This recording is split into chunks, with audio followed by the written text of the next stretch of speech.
Phone చేద్దాం. పొరంబోకు ఎందుకు ఈ ముసలిము నా కొడుకు ఇప్పుడు ఫోన్ చేస్తాడు? పొద్దున్న లేచిన చిల్లంతా తిరుగుతా ఉంటాడు ఈడు ముసలి మొఖము.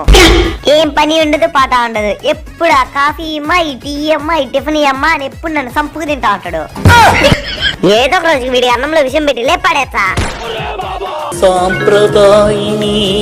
మామయ్య గారు చెప్పండి మామయ్య గారు. ఏం లేదు మా వేరే వాళ్ళకి చెప్పి నీకు వచ్చింది. ముసిలినక్క అలాగే మామయ్య గారు. ఫోన్ వాడడం రానప్పుడు ఫోన్ ఎందుకురా నీ ముసలి ముఖానికి? ఏదో ఒక రోజు నిన్ను నీ ఫ్యామిలీని మొత్తం వేసేసి ఆస్తి మొత్తం కొట్టేస్తా. చా మూడంతా బాగుంటండి ముసలోడు. ఆశీర్వదించండి మామయ్య గారు. చూసారా సార్ డబుల్ యాక్షన్.